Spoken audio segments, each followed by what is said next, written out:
The 21st century has been shaped not only by globalization but by a profound digital transformation. The rise of smartphones, social media, and platform capitalism has restructured economies, cultures, and even the way individuals understand themselves. Neoliberalism's emphasis on freedom, flexibility, and self-entrepreneurship found its ultimate expression in the digital economy. Users became not only consumers but producers in commodities, generating value through data, attention, and constant connectivity. The financial crisis of 2008, the rise of Facebook, Twitter, and TikTok, and the COVID-19 pandemic revealed how deeply life had become dependent on digital infrastructures of communication, surveillance, and control. Byung-Chul Han, a South Korean-born philosopher based in Germany, has become one of the most influential critics of this transformation. Through works such as The Burnout Society, Psychopolitics, The Transparency Society, and The Disappearance of Rituals, Han diagnoses how neoliberalism and digital technologies reshape freedom, power, and identity, not through repression but through subtle forms of self-exploitation and psychological exhaustion. Han extends Michel Foucault's analysis of power into the digital age. Where Foucault studied how institutions disciplined the body, Han shows how power now governs the mind through technology. The age of digital capitalism transforms power from an external force into an internalized imperative, blurring the line between freedom and domination. The digital subject is not coerced but seduced, believing themselves free while participating in their own domination.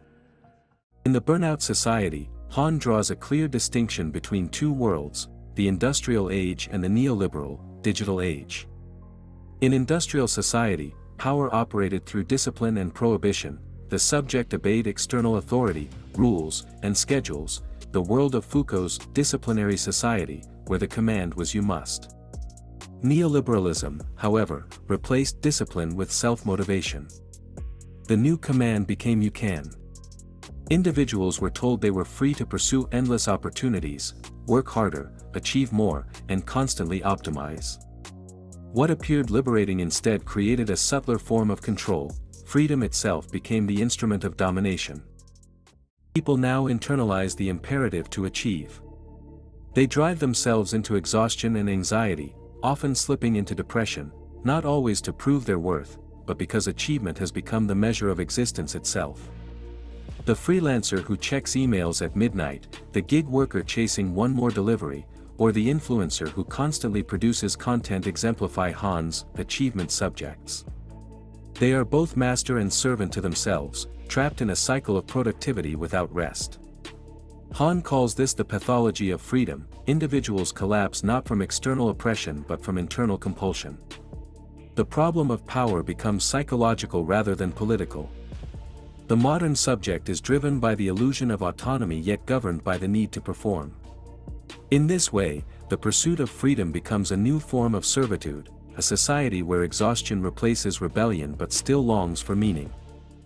In Psychopolitics, Han extends his critique to the digital age. If the Burnout Society explained exhaustion, Psychopolitics explains control. Digital capitalism perfects domination by governing the psyche, by shaping emotions, attention, and choice. Through data collection, tracking, and algorithmic prediction, power no longer disciplines the body but guides the mind. Every search, click, and like becomes data to anticipate behavior and influence decision-making. Power turns invisible and anticipatory. Instead of forcing people to obey, it persuades them to participate. Social media exemplifies this transformation. Users freely disclose personal data that is monetized and used to shape their habits and beliefs. The most insidious form of control is not coercion but seduction. People believe they are expressing themselves when they are, in fact, feeding the machinery of surveillance. This is Han's paradox of transparency. The more we share, the more we are exposed. A culture obsessed with openness and visibility leads to conformity and control. Voice assistants, social platforms, and credit scoring systems all thrive on voluntary self-disclosure. Surveillance no longer needs coercion, it depends on participation. In this system, digital capitalism extracts not only labor but subjectivity itself, our thoughts, desires, and identities. Freedom becomes a resource, participation becomes a form of submission. Power achieves its most complete form not by force, but by invisibility. In The Disappearance of Rituals, Hahn turns from labor and surveillance to culture and meaning. He argues that digital modernity has eroded rituals, the shared practices that once gave continuity, belonging, and depth to human life. Rituals, religious ceremonies, civic traditions, and seasonal festivals, once created a sense of connection and repetition that bound people to a common experience. They gave rhythm to collective life through acts of gathering, shared meals, collective work, and the everyday presence of others in public spaces. Digital culture replaces those enduring patterns with constant novelty. Instead of customs that shaped memory and belonging, we now face an endless stream of updates, trends, and notifications. Nothing lasts long enough to leave an imprint or accumulate significance. Hahn calls this the loss of temporal stability, the erosion of shared rhythms that once ordered time and gave experiences the chance to mature into meaning. In a world of constant refresh, time no longer flows, it flickers. As those rhythms vanish, so too does the continuity of the self. Without rituals, identity loses its shape. The self becomes scattered across screens, redefined daily through images, metrics, and performance. People still seek connection, but what they find is interaction without intimacy and communication without depth.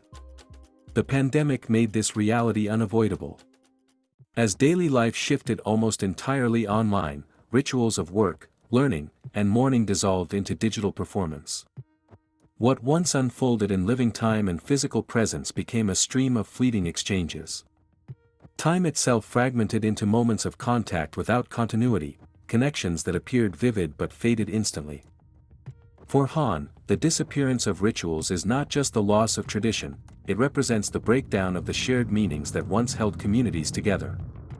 What vanishes with them is not only continuity, but a sense of orientation, the feeling of inhabiting time and community with purpose. Digital culture offers immediacy but no continuity, expression without reflection, and connection without community. It gives us the appearance of togetherness, but not the substance of belonging. Byung-Chul Han stands as one of the most important cultural and political theorists of the digital age. His concepts, burnout society, psychopolitics, transparency, and the disappearance of rituals, reshaped how we understand the politics of technology and the psychology of freedom. Han redefined political theory by turning it inward. Where earlier theorists studied states, institutions, and classes, Han examined subjectivity itself, the inner life of individuals shaped by algorithms and neoliberal ideals. Power, he shows, now works not by command but by consent, not through fear, but through desire. His work resonates far beyond academia because it captures the texture of everyday experience, the fatigue of constant productivity, the anxiety of exposure, and the emptiness of endless scrolling. He reveals the silent suffering of an age that mistakes stimulation for meaning. Han's challenge is moral as much as political. How can we reclaim silence in a world that demands speech? How do we find presence in an economy of distraction? How do we restore meaning when time itself has been fragmented into updates and alerts? He does not offer solutions but calls for resistance, a return to ritual, reflection, and genuine community. To slow down, to withdraw from constant visibility, to practice care and contemplation, these are small acts of defiance in a system built on acceleration. In the end, Han's message is simple but urgent. The task of freedom today is to recognize how domination hides behind the promise of connection. True liberation requires not more choice or data, but depth, moments of stillness in which we can rediscover what it means to be human.